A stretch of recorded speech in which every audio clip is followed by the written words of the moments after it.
नमस्कार बच्चों।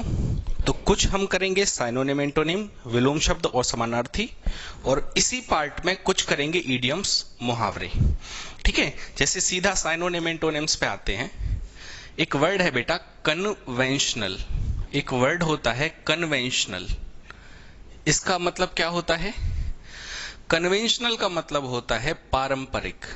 पारंपरिक, ठीक है, वो चीज जो हमें परंपरा से मिली हो, मतलब हमारे बड़े बुजुर्गों से मिली हो। ठीक है, something that belongs to old time. ठीक है, मतलब पुराने समय से कोई चीज हमें मिली हो, उसे हम क्या बोलते हैं बेटा? कन्वेंशनल। ठीक है, कन्वेंशनल के बाद एक वर्ड आता है ट्रेडिशनल। मैं इनको डिटेल में समझाऊंगा, ठीक है, आप ध्यान देना। ठीक है, ट्रेडिशनल।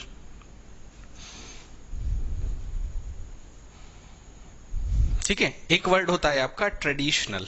ठीक है, तो कन्वेंशनल हुआ, ट्रेडिशनल हुआ,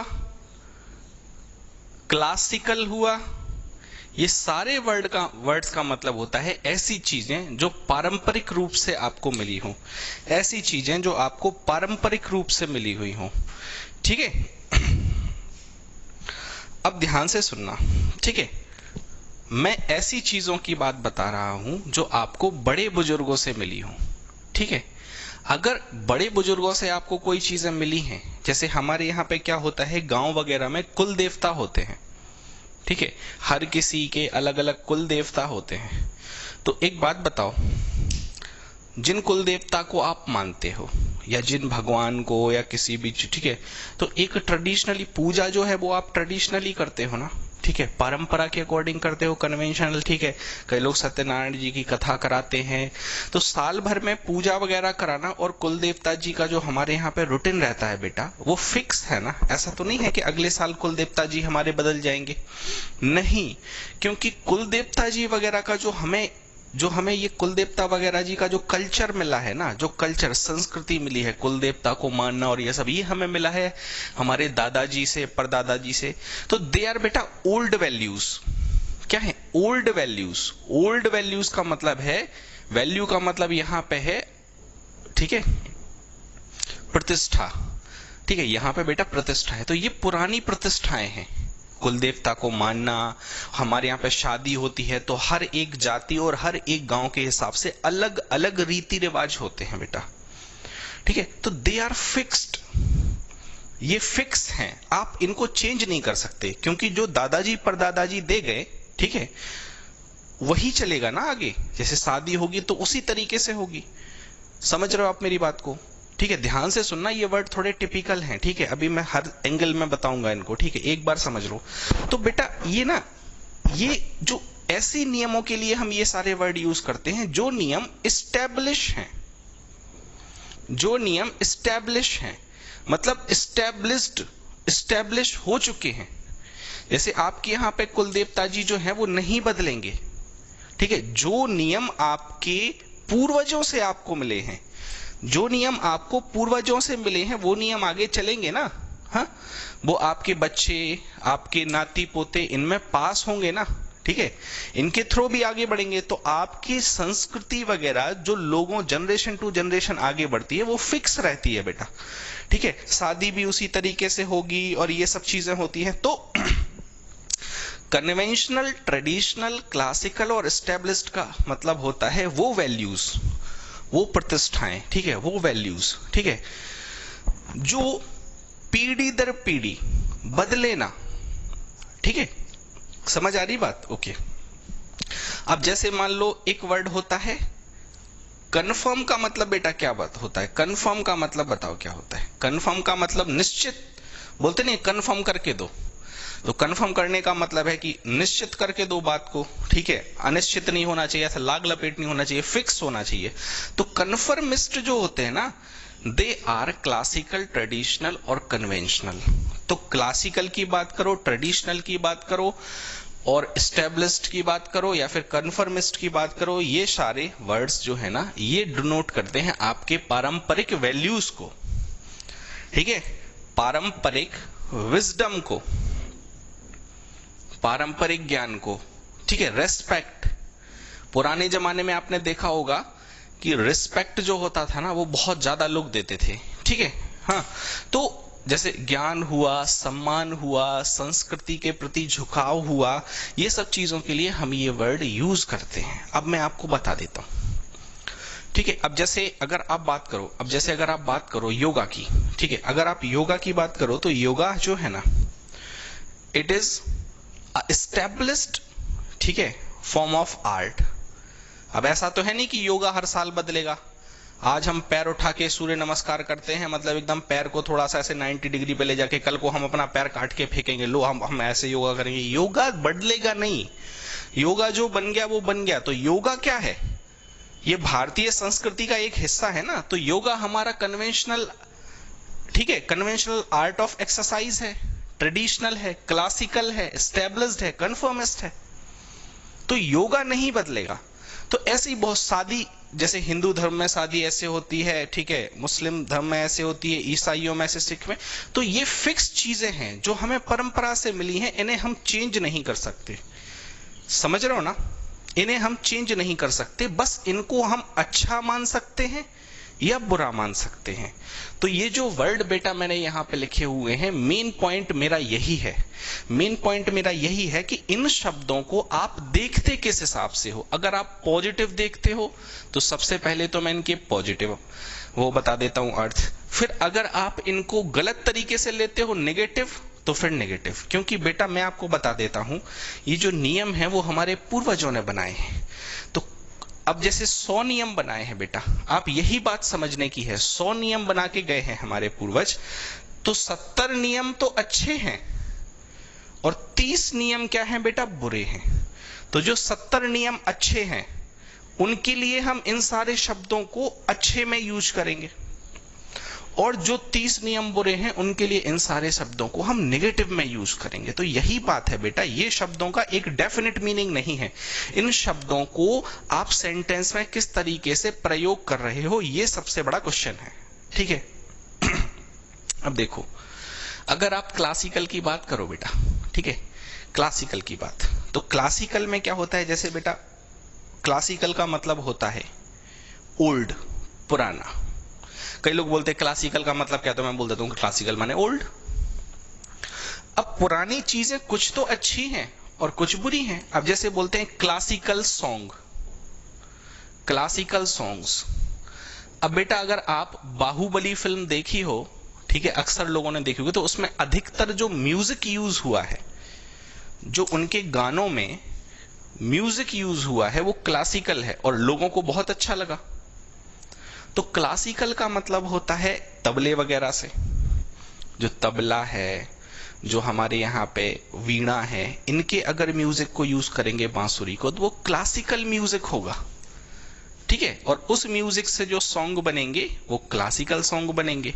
अब गिटार ले आओ, पियानो ले आओ, तो ये नए नए इंस्ट्रूमेंट हैं, ये अभी आए हैं। तबला तो कम से कम आई थिंक 2000 साल पुराना है, बांसुरी तो 2-2.5 हजार साल पुरानी है। अभी गिटार विटार तो अभी है, अमेरिका की खोज ही अभी हुई है, ज्यादा टाइम नहीं हुआ है, 300-400 साल हुए। तो आप समझ रहे हो मेरी बात को। अब जैसे मान लो बोलते हैं क्लासिकल डांस, भरतनाट्यम आपने सुना होगा, आपने भरतनाट्यम सुना होगा, कुचिपुड़ी सुना होगा, मणिपुरी सुना होगा। हमारे यहाँ पे लोकल डांस भी होते हैं, शहरा वगैरह दिवाली पे मुनी बाबा लोग करते हैं। तो जो हमें कल्चर से डांस मिले हैं बेटा, कथक हो गया, तो जो हमारे पारंपरिक नृत्य हैं, ठीक है, वो सब क्या है? Conventional dance, traditional dance. अधिकतर यूज करते हैं बेटा क्लासिकल डांस। समझ रहे हो, है कि नहीं? अब देखो, मतलब मेरे कहने का यह है कि आप किस तरीके से, अब जैसे मैं बोलूं क्लासिकल म्यूजिक सुनने में बहुत मजा आता है मुझे, तो ये पॉजिटिव मीनिंग हो गया। अब भरतनाट्यम है, कथक है, कुचिपुड़ी है, हमारे यहाँ के लोकल मोनी बाबा लोग जो डांस करते हैं हमारे लोकल में, भाई देखो। हाँ, तो अब जैसे होली पे क्या होता है, राई गाई जाती है। हमारे यहाँ पे होली होती है तो पुराने बूढ़े बूढ़े लोग आते हैं, तो वो अपना मतलब ढपली वपली लेके, ठीक है, तो उनका एक अलग वो रहता है, ठीक है, ठीक है, उनके म्यूजिक में भी बहुत ज्यादा दम होती है, मतलब मुझे तो वो बहुत ज्यादा अच्छे लगते हैं। तो क्या होता है कि ये सब जो पुरानी चीजें हैं ना, जो हमें अच्छी लगती हैं, म्यूजिक हुआ, पुराने तरीके से नृत्य होना हुआ, ठीक है, पुराने तरीके के गाने हुए, पुराने तरीके की पूजा हुई, पुराने तरीके के कल्चर की चीजें, जैसे दिवाली है, तो दिवाली को हम conventional, traditional, classical, established, conformist तरीके से मनाते हैं। समझ रहे हो मेरी बात को? अब दिवाली पे ऐसा तो नहीं होता डीजे बजाएंगे, हाँ? दिवाली पे दिया विया जलाते हैं, पटाखे। होली पे क्या होता है? होली पे रंग वंग से खेलते हैं। समझ रहे हो, है कि नहीं? ऐसा तो नहीं कि मतलब, तो अब देखो, कुछ चीजें होली पे अच्छी हैं, कुछ चीजें होली या दिवाली पे बुरी हैं। जैसे दिवाली पे क्या होता है, पत्ते भी खेलते हैं रात में। लोग बोलते हैं दिवाली के दिन रात में जिसने जुआ खेला तो लक्ष्मी जी साक्षात, तो जुआ मतलब लक्ष्मी जी आ रही हैं, तो कई लोग जुआ भी, तो वो नेगेटिव हो जाएगा। समझ रहे हो? पॉजिटिव जो चीजें हमारे पूर्वज अच्छी दे गए वो इसमें डाल देना। जैसे मैं बोलूं what a conventional idea, plasma therapy, जो आदमी ठीक हो चुका है कोरोना से, ऐसा समझ लो, प्लाज्मा माने खून समझ लो, सिंपल, ठीक है, उसका ब्लड निकाल के जो ठीक हो गया दूसरे के में डाल दो, तो उसका ब्लड जो है ना एंटीबॉडी जनरेट करेगा। तो पुराने तरीके, आयुर्वेद के जो तरीके हैं, तो बोलते हैं भाई ये कन्वेंशनल मेथड ऑफ ट्रीटमेंट है आयुर्वेद का। कई जगह पे आयुर्वेद ऐसा है कि चल जाता है। ट्रेडिशनल तरीका है, हमारी ट्रेडिशन से आया है, ट्रेडिशन हमारी कन्वेंशन से आया है। कन्वेंशन माने हमारे जो आइडिया है पुराने, क्लासिक, ठीक है, एस्टैब्लिश हो चुका है, कंफर्म हो चुका है। तो ये चीजें जो है ना वो पुराने जमाने की दी हुई हमारी चीजें हैं, वो अच्छी होंगी।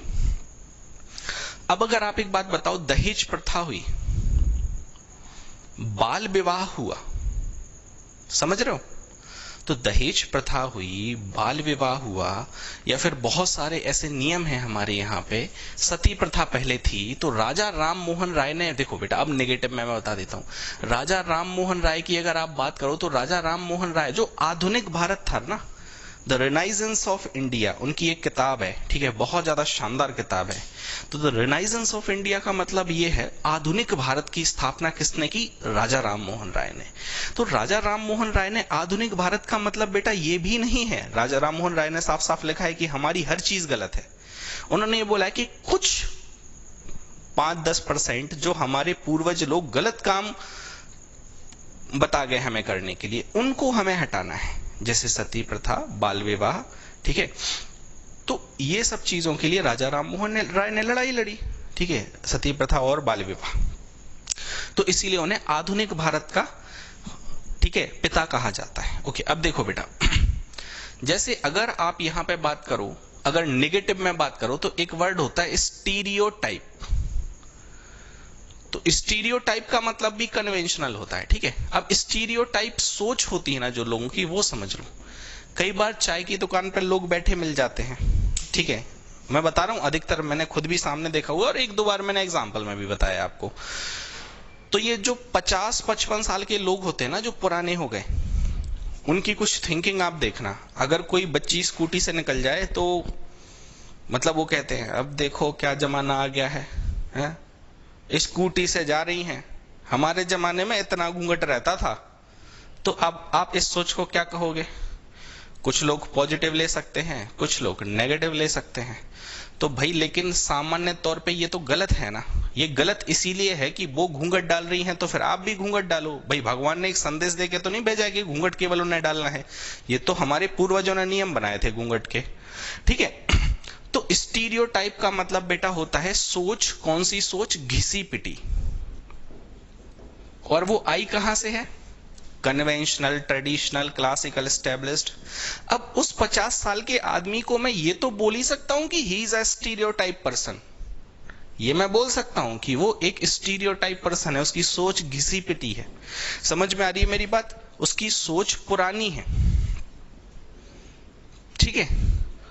अब उसकी जगह पे मैं ये सारे शब्द भी यूज कर सकता हूं। जैसे मैं बोलूं योगा इज, ठीक है, अ क्लासिकल अप्रोच, ठीक है, yoga is a classical way of, ठीक है, एक्सरसाइजिंग। तो योगा के बारे में बोलूंगा इन शब्दों को लगा के तो अच्छा होगा। लेकिन अगर मैं सती प्रथा के बारे में बोल दूं, अगर मैं इन्हीं शब्दों को लगा के दहेज प्रथा के बारे में बोल दूं, ठीक है, अगर बाल विवाह के बारे में बोल दूं, तो फिर ये वर्ड ही नेगेटिव हो जाएंगे। तो इन वर्ड का धनात्मक भी मतलब है बेटा और ऋणात्मक भी मतलब है। मेरा बस ये एम है आपको समझाना, ऐसा कोई फिक्स नहीं है इनका। अब जैसे मान लो स्टीरियोटाइप लोगों की सोचो, तो अब जैसे मैं बोलूं उन अंकल जी को जो डिब्बे पे बोल रहे थे, ज्ञान दे रहे थे, उनको बोलूं कि he is very conventional man. अब मैं एक्सप्रेशन ऐसे दूंगा कि नहीं यार ये तो बहुत घटिया पुरानी सोच का आदमी है, ठीक है, ही इज अ कन्फर्मिस्ट, ठीक है, वो मतलब पहले से चीजों को सोच के बैठे हुए हैं कि नहीं ऐसा होना चाहिए समाज में। नहीं, ऐसा नहीं होना चाहिए। समाज जो है ना वो हमेशा ट्रांजिशन स्टेट में रहता है। इतिहास हमें ये बताता है कि चीजें बदलती हैं, आप उन्हें रोक नहीं सकते, और चीजें हमेशा बेटरमेंट के लिए बदलती हैं। युद्ध भी होता है तो उसके बाद चीजें अच्छी ही होती हैं, ठीक है, मतलब ऐसा कहना है, मैं ये नहीं कह रहा हूं युद्ध करो अच्छा होने के लिए, लेकिन तो ये जो चीजें हैं ना, ये जो वर्ड्स हैं, ठीक है, इनसे क्या है आप उन 56 साल के अंकल जी को बोल सकते हो ही is a conventional man, traditional man, establishment, conformist, बस वो नेगेटिव हो जाएगा। समझ आ गई आपको बात? बहुत बढ़िया। अब जैसे मैंने यहां पे पुरानी सोच लिखा, तो कई लोग नहीं होते जो बहुत ज्यादा मॉडर्न होते हैं, तो कई लोग जो मॉडर्न होते हैं ना, ठीक है, तो मॉडर्न सोच होनी चाहिए, कपड़े नहीं होने चाहिए। पहले हमारे यहाँ पे क्या था कि मतलब लोग कुर्ता पहनते थे इंडियन स्टाइल में और धोती पहनते थे, ठीक है, आदमियों की बात कर रहा हूं, तो कंफर्टेबल थे वो, उन्हें हर चीज में आसानी होती थी, काम करने में, सब चीजों में। अब आजकल जीन्स पहन लिया, आप चाहे चल पा रहे हैं नहीं चल पा रहे, मेरे साथ भी ऐसा है, ऐसी बात नहीं है, ठीक है, आलतू फालतू फैब्रिक्स हम यूज कर रहे हैं। पहले हम बहुत ज्यादा ना हमें गर्मी लग, तो हमारे पुराने जो वस्त्र थे उनको साइंटिफिकली देखो तो वो बेटर थे बेटा, लेकिन अब नहीं है। तो ऐसा नहीं है, अब जैसे मैं बोलूं कई बार ऐसा होता है कि नहीं मेरे पापा बहुत बढ़िया आदमी है, वो पुरानी सोच के आदमी है, वो चीजों को वैल्यू देते हैं पुरानी, समझ रहे हो, पुरानी चीजें कहीं भी में बेटर थी। आजकल नए नए जो बच्चे हो रहे हैं ना, वो देखना वो जाएंगे कहीं पे भी किसी भी रिश्तेदार के यहाँ तो बड़े बूढ़ों से मजाक करेंगे, लेकिन कायदे से नहीं करना चाहिए। आप कहीं भी रिश्तेदारों के यहाँ जा रहे हो तो जो बड़े बूढ़े लोग होंगे ना, ठीक है, उनके साथ आपको मजाक नहीं करना है, उनका रिस्पेक्ट करना है, क्योंकि एज में जो बड़ा है 40 साल 50 साल से ऊपर, और आप अगर मान लो 15-20 साल के हो, तो वो उसकी एक ही रिक्वायरमेंट होगी, वो आपसे अधिकतर 99% रिस्पेक्ट चाहेगा। तो बेस्ट बिहेवियर क्या है कि आप उनका सम्मान करो, उनसे मजाक नहीं करो, मजाक करो अपने उम्र के लोग। लेकिन आजकल नए नए बच्चे हर किसी से ओ मतलब जैसे चचेरे नन्ना है, ठीक है, ममेरी फुप्पी है, तो लगे हुए हैं, ठीक है, उनसे भी मजाक करने, ऐसे नहीं करना चाहिए। अब देखो भाई, इस स्टीरियोटाइप का आपको मतलब समझ में आ गया। इसमें बहुत सारे वर्ड हैं, जैसे कंजर्वेटिव।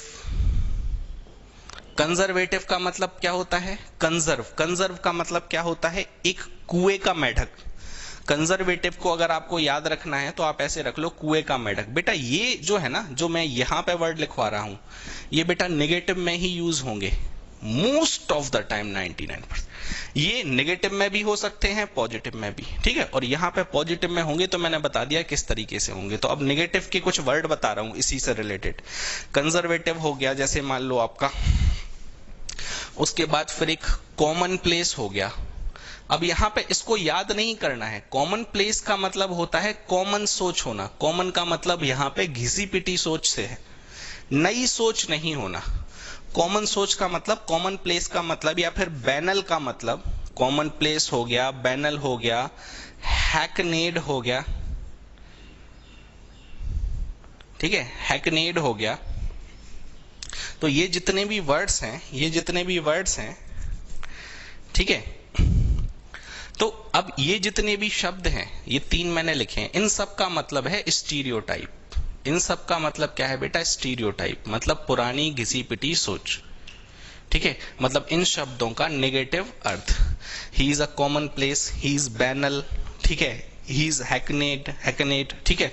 तो अब आपको समझ आया, ठीक है। वो अंकल जी के लिए आप ये भी वर्ड यूज कर सकते हो, ये भी यूज कर सकते हो। अगर कोई दहेज मांगता है आज की डेट में, तो वो इन सारी कैटेगरीज में आएगा। आई थिंक आपको समझ आ गया होगा। तो आपको ना सीधे सीधे मैंने मीनिंग समझा दिया है, कुछ और वर्ड्स में बता देता हूं आपको, ठीक है। देखो बेटा, फिर से मैं एक बार फिर से मेरी बात सुन लो, ठीक है, क्योंकि बात ये नहीं है आप 20 बार याद करोगे, इससे अच्छा एक बार अच्छे से कर लो, फिर दोबारा जब भी आप इन शब्दों को देखोगे तो मेरी बातें आपको ध्यान आ जाएंगी। बेटा हैकनेट जो है ना, बैनल है, कॉमन प्लेस है, कंजर्वेटिव है, स्टीरियोटाइप है, इनको अगर आप हिंदी में देखो तो इन्हें रूढ़िवादी लोग कहते हैं। रूढ़िवादी, ठीक है। ये लोग ना थोड़े कट्टर होते हैं चीजों को लेके। ये नहीं समझना चाहते हैं कि हमारे बड़े बुजुर्ग अच्छे तो थे, कोई नहीं कह रहा बुरे थे, लेकिन कुछ काम, कुछ नियम उनके गलत थे, क्योंकि नो वन इज परफेक्ट, कोई भी आदमी परफेक्ट नहीं है।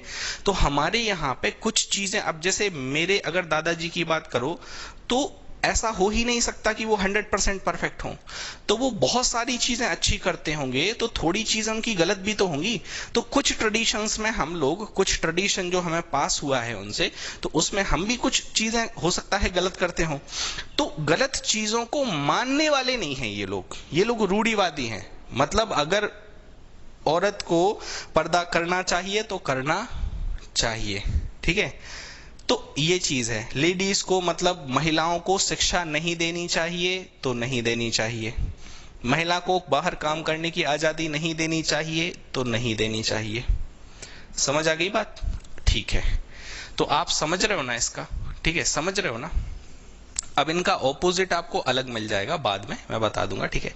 अब और जैसे कई बार और सारे वर्ड्स यूज होते हैं, तो इनके लिए मैं यहां पे साइड में लिख देता हूं, इनसे रिलेटेड और वर्ड है। जैसे आपका एक वर्ड हो गया प्लेन। प्लेन का मतलब बेटा सादा। प्लेन का मतलब भी क्या है? परिपेक्ष में होता है, किस परिपेक्ष में आप यूज कर रहे हो। प्लेन का मतलब सादा माने घिसा पिटा। टिपिकल बोलते नहीं, वही मतलब है। ट्रेडिशनल खाना हमारा क्या है? रोटी सब्जी दाल चावल वगैरह। और जो हमारा अनट्रेडिशनल खाना है वो जैसे मोमोज हो गए, चाउमीन हो गई, तो ये सब चीजें हैं, तो परिपेक्ष में होता है। लोग कहते हैं नहीं हमारा जो खाना है वो बेस्ट है, ठीक है। तो प्लेन, टिपिकल, ठीक है। उसके बाद यूजुअल, ठीक है, ओके।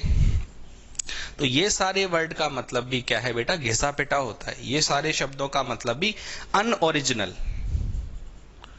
अब यहां पे ओरिजिनल का मतलब है नया, और अन का मतलब नहीं।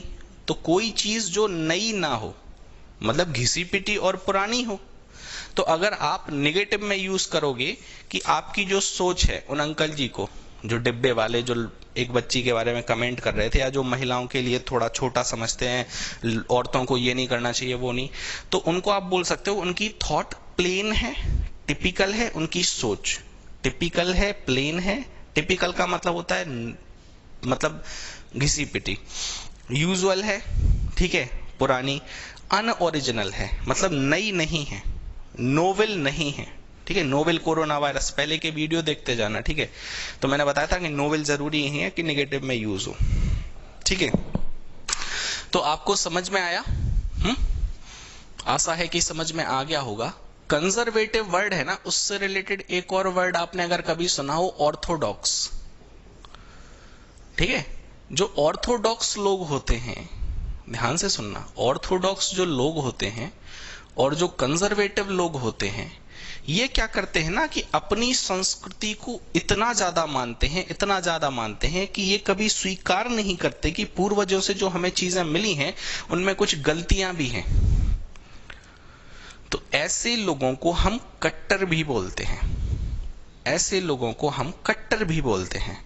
तो कंजर्वेटिव और ऑर्थोडॉक्स लोगों को कट्टर भी बोला जाता है, ठीक है। तो अब बात यह है कि कई लोग बोलते हैं, ठीक है, कि मतलब कोई भी बड़े बुजुर्ग हैं उनके पैर पड़ना चाहिए अपना, मतलब कई बार क्या है, एकदम नहीं नियमों से चलो। कई बार घर ही में देखो बेटा क्या है, जब आप बाहर जाओ ना रिश्तेदारों के यहाँ, तो आपको कोई भी बड़ी उम्र का आदमी मिले तब आप सम्मान दो। लेकिन अगर आप घर में हो तो सम्मान से घर नहीं चलता है। अब आप पापा को सम्मान तो वो अलग से दोगे ही, ठीक है, वो बात नहीं है। लेकिन अब पापा को मतलब एकदम सम्मान दोगे तो जिंदगी कैसे चलेगी? मतलब समझ रहे हो ना? जैसे अंग्रेजों में क्या होता है, अगर आप मम्मी पापा के कमरे में जाओ तो खटखटा के जाओ। ओ भाई ऐसा नहीं चलता हमारे यहाँ पे। हमारे यहाँ पे एक म्यूचुअल अंडरस्टैंडिंग है, हम एक घर में एक परिवार जैसे रह रहे हैं। कोई ऑफिशियल ऑफिस थोड़े ना कि बॉस माई फादर बॉस आ जाऊं, ऐसे नहीं बेटा। नॉर्मल घर के घर में आप फ्रेंडली माहौल रखो, लेकिन बाहर जाओ तो लोगों का रेस्पेक्ट करो, ठीक है। तो वो सब चीजें हैं तो अब क्या है, कंजर्वेटिव और ऑर्थोडॉक्स ये सब चीजें मैंने बता दी। आई थिंक आपको थोड़ा थोड़ा आइडिया हो गया होगा। इनको ना मैं अब से, क्योंकि आपकी रेगुलर क्लास है, तो अब मैं इनको सेंटेंसेस में यूज करना शुरू करूंगा बेटा। किनमें? सेंटेंसेस में। तो उससे आपके और ज्यादा पक्के हो जाएंगे ये वर्ड, आपको समझ आ जाएगा, और कल का जो पार्ट होगा वो बेस्ट होगा इसका, ठीक है। तो ये आपका 30% हो गया। कल मैं इनको सेंटेंसेस में लूंगा, ठीक है। अब आते हैं कुछ ईडियम्स पर। बेटा रोज वोकेबुलरी में आपके कुछ चलेंगे साइनोनिम एंटोनिम और कुछ चलेंगे ईडियम मुहावरे। और मुहावरे बताते टाइम भी मैं कम से कम आपको 5 से 6 साइनोनिम एंटोनिम तो बताता ही हूं, ठीक है। मतलब वोकेबुलरी में मुहावरे में भी आपको शब्द कराए जाते हैं। आप ये सोचना मत कि मुहावरे मतलब मुहावरे, और आपकी सोच अभी 5 मिनट बाद बदल जाएगी। उसमें बहुत सारे ऐसे शब्द हैं जिनको आपको सीखने की जरूरत पड़ती है, ठीक है। जैसे मान लो डच, COURAGE, डच करेज, ठीक है, डच करेज। अब जैसे इसका मतलब होता है ब्रेवरी, ब्रेवरी का मतलब होता है बहादुरी, ठीक है। Under the influence of, influence word मैं पढ़ा चुका हूं, पुराने लेक्चर्स को देख लो। इन्फ्लुएंस का मतलब होता है प्रभाव होना। मंत्री जी का भी एग्जाम्पल बताया था, अलग अलग तरीके से बताया था, जिन्होंने देखा होगा वो तो नहीं भूले होंगे। तो bravery under the influence of alcohol, ठीक है। अल्कोहल का मतलब आपको पता ही होगा, ठीक है। हाँ बेटा क्या है, देखो भक्त 3 तरीके के होते हैं। एक तो होते हैं राम जी के भक्त, वो हमारे जैसे नहीं होते, हम लोगों जैसे, वो एकदम स्ट्रेट होते हैं। जैसे जिनका सिलेक्शन हो जाता है तो आपको राम जी बना देते हैं, एकदम सीधा सीधा देखना, सब कुछ एकदम, समझ रहे हो ना, हर काम नियम से करना, हर कर्तव्य का पालन करना, एक आइडियल आदमी होना, एक आइडियल आदमी होना, आदर्श व्यक्ति राम, ठीक है। हर चीज को समाज में नियम से करेंगे, सुबह उठ के घूमने भी जाएंगे, मम्मी पापा की सेवा भी। एक होते हैं बेटा कृष्ण जी के भक्त, सॉरी हाँ, एक कृष्ण जी के भक्त होते हैं। तो कृष्ण जी के भक्तों का क्या रहता है कि आपने कभी मोटरसाइकिल पर लोगों को देखा होगा, जब बच्चियां रोड से जा रही होती हैं रोड के किनारे से, तो पहले वो मोटरसाइकिल से आगे निकल जाते हैं, और जब आगे निकल जाते हैं तो उनका मन करता है तो ऐसे घूम के पीछे एक बार शक्ल जरूर देखते हैं, और वो मूवमेंट बड़ा ऑकवर्ड होता है। आप समझ गए कृष्ण जी के भक्त, ठीक है। फिर एक होते हैं शिव जी के भक्त। शाम को माहौल बनता है उनका, तो 2-4 तो रोड के में नाली के किनारे डले मिलते हैं, ठीक है। ऐसा एक मजाक कर रहा हूं मैं, ठीक है, इसको कोई वैसे ना ले। तो शिव जी के भक्तों का तो आप समझ गए होंगे। तो इधर पे क्या है ना, थोड़ा सा इन्फ्लुएंस है, ठीक है। उसको मतलब अल्कोहल का मतलब होता है दारू, ऐसे बोल सकते हैं। तो डच करेज, डच करेज का मतलब ये होता है ब्रेवरी, बहादुरी दिखाना अंडर द इन्फ्लुएंस ऑफ, कोई आदमी नशे में है, ठीक है, नशे में है तो कई बार नहीं, नशे में होते ही लोग एकदम मतलब वैसे हो जाते हैं, क्या कहते हैं उनको, बहादुर हो जाते हैं कई बार। आपने अपनी जिंदगी में देखा जरूर होगा, तो आपको डच करेज का मतलब समझ में आ गया। और ये इसीलिए है क्योंकि बेटा पुराने जमाने से ये फैक्ट है कि डच वाइन जो है ना वो बहुत ज्यादा फेमस होती थी। डच वाइन पूरी दुनिया में सबसे ज्यादा मशहूर थी। जैसे इंडिया का अफीम चाइना में सबसे ज्यादा मशहूर था, चाइना की चाय, चीन की चाय पूरी दुनिया में मशहूर थी। ये बात बता रहा हूँ 1800 से 1900 सदी की। तो 1800 से 1900 में डच वाइन सबसे ज्यादा फेमस थी। तो डच वर्ड का मतलब ही था, जैसे बोलते थे डच, ठीक है, जैसे बोलते थे कि पता नहीं वो क्या बोलते हैं, डच का मतलब ही हो गया था वाइन, ठीक है, ओके, या दारू वगैरह। दूसरा डाउन इन द माउथ। अब ध्यान से सुनना मेरी बात, ये ईडियम तो आपको याद ही नहीं करना है।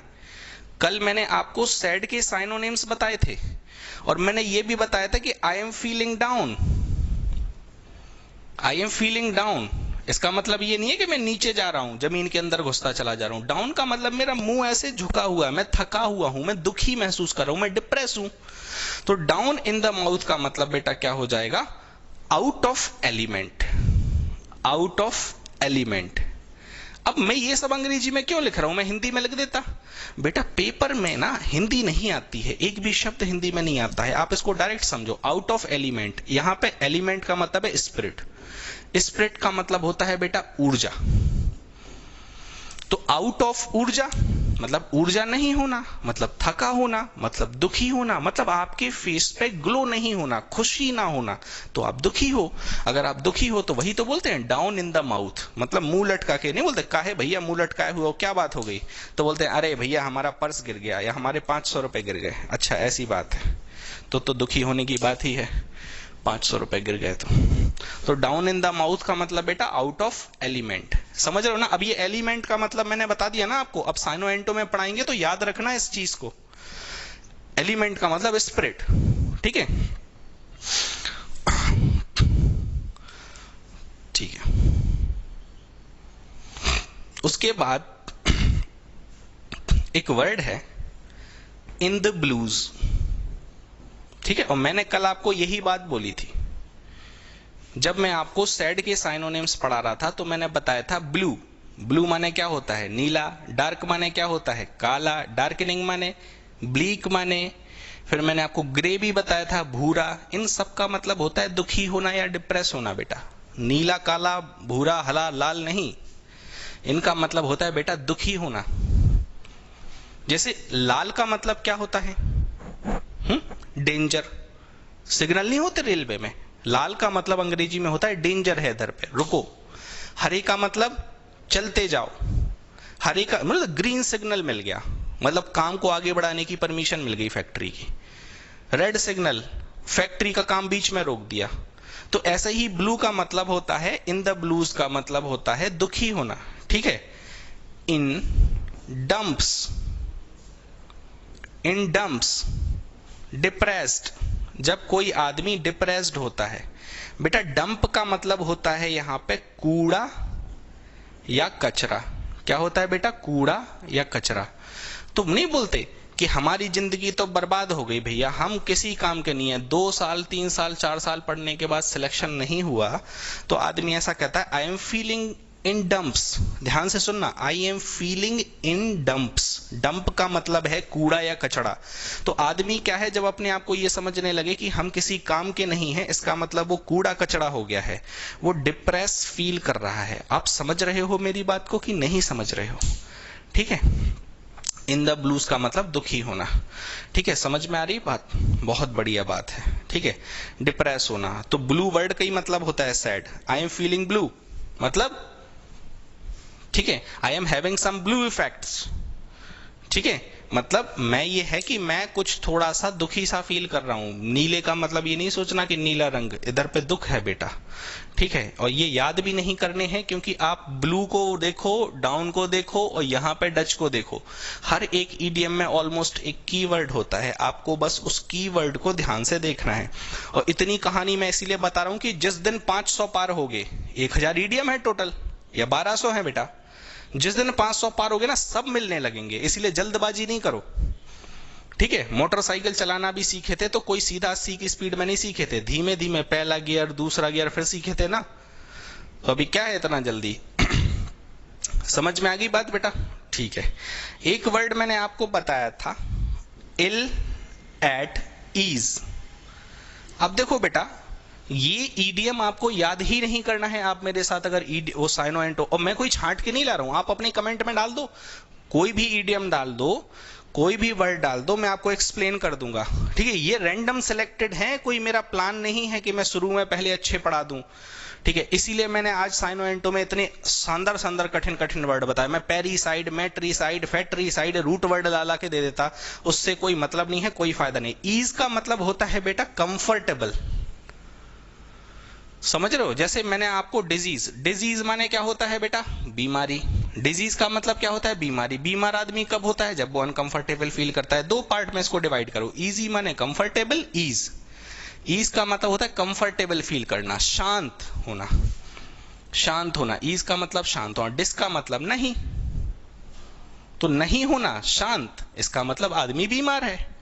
आदमी को बीमारी है, बीमारी में आदमी शांत थोड़े ना रहता है, व्याकुल हो जाता है। समझ में आ गई बात भैया? ठीक है, ओके।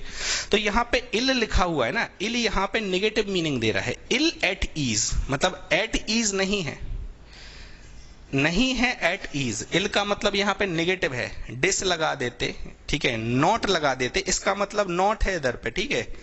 नॉट एट ईज इसका मतलब अनकंफर्टेबल है। अब अनकंफर्टेबल का मतलब ये नहीं है कि वो ढंग से बैठ नहीं पा रहा है, ट्रेन में जगह नहीं मिल रही। अनकंफर्टेबल का मतलब यहाँ पे बीमार है, इसको कोई समस्या है। पूछो भाई जाके क्या समस्या है।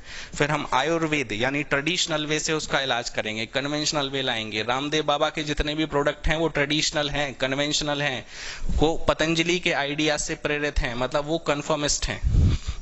पढ़ा चुका हूं ना मैं ये सारे वर्ड अभी थोड़ी देर पहले। समझ आ रही बात भैया? चलो ठीक है। एक वर्ड, एक ईडियम है, dog in the manger. Dog in the manger, ठीक है, ओके बेटा। अब मैंगर का मतलब बेटा यहां पे होता है नाद। मैंगर का मतलब होता है बेटा नाद, ठीक है, नाद। जैसे इसका मतलब होता है अ पर्सन, एक आदमी, हु जो, एक व्यक्ति जो, प्रिवेंट, प्रिवेंट का मतलब होता है बेटा रोकना, प्रिवेंट अदर्स, प्रिवेंट अदर्स लोगों को, एक आदमी जो रोकता है दूसरों को from enjoying what he can not, जो वो नहीं कर सकता है। कैन का मतलब सकना, एंजॉय का मतलब तो पता ही होगा भैया, हैं? ओके, धीमे धीमे एंजॉय करने लगोगे आप। तो डॉग इन द मैंगर का मतलब बेटा क्या होता है? एक ऐसा आदमी, ठीक है, यहां से पहले तो ये है, फिर उसका एडजेक्टिव क्लॉज लगाया है, आपको डिटेल में पढ़ाया जाएगा। ये एक ऐसा आदमी जो रोकता है दूसरों को, दूसरे लोगों को, मतलब ये है a person who prevents other persons, क्योंकि पर्सन पर्सन कॉमन है तो पर्सन यहां नहीं लगाया, other persons from enjoying, enjoy करने से, What he cannot do, जो वो नहीं कर सकता है। ठीक है, समझ में आ गई बात? बहुत बढ़िया चीज है। अब देखो बेटा क्या है, इसका मतलब है नाद, इसका मतलब है नाद, ठीक है। और यहां पे गाय वगैरह बंधी रहती हैं तो इनके लिए डाला जाता है भूसा, ठीक है। तो एक पुरानी कहानी है कोई, ठीक है, एक पुरानी कहानी इंग्लिश लिटरेचर में, उस कहानी का मुझे नाम नहीं याद आ रहा है। वहां पे क्या है कि एक नाद रहती थी और कई सारी गाय रहती थी, कई सारी गाय रहती थी। तो क्या है कि जब मालिक आके इनमें भूसा या सानी बना के डालता था तो यहीं पे गौशाला में एक कुत्ता रहता था। तो वो कुत्ता क्या करता था, ठीक है, वो कुत्ता क्या करता था, सारे भूसे को फैला देता था लात मार मार के, और वो गायों की रीच से भूसे को दूर कर देता था। अब कुत्ता भूसा खा नहीं सकता तो वो ये एंजॉयमेंट तो कर नहीं सकता, तो वो क्या करता था, इन गायों को भी वो भूसा नहीं खाने देता था। मालिक क्या करेगा, सानी बना के भूसा बना के डाल के जाएगा, कुत्ता आएगा, नाद पे अंदर जाएगा और लात मार मार के भूसे को खराब कर देगा। तो भूसे को खराब कर देता था कुत्ता, जिससे गाय भूसा नहीं खा पाती थी। तो इसी से ये ईडियम निकल के आया है, ट्रू ओरिजिन है, यहीं से आया है। डॉग, कुत्ते का होना नाद में, तो नाद में अगर कुत्ता रहेगा तो भूसा फैलाएगा, जिससे जानवर भूसा नहीं खा पाएंगे। तो कुत्ता खुद तो भूसा खा नहीं सकता, दूसरों को रोकता है। ये याद करने का तरीका है। समझ आ रही है बात भैया? ठीक है बेटा, पढ़ते चलो हैं, क्योंकि परीक्षा निकालनी है ना भाई, सबने तो निकालनी नहीं है, जो आपके दोस्त वोस्त हैं, तो आप ध्यान देना इस बात पे। एक बेटा वर्ड है ईक आउट। ईक आउट, ईक का मतलब होता है बेटा, ईक का मतलब होता है ऐड, ऐड करना, ठीक है, ऐड का मतलब जोड़ना, समझ आ रही बात। ईक आउट, ईक आउट का मतलब क्या हो जाएगा मुहावरे में, ईक का मतलब होता है जोड़ना, ठीक है। इसका मतलब होता है सप्लीमेंट इनकम।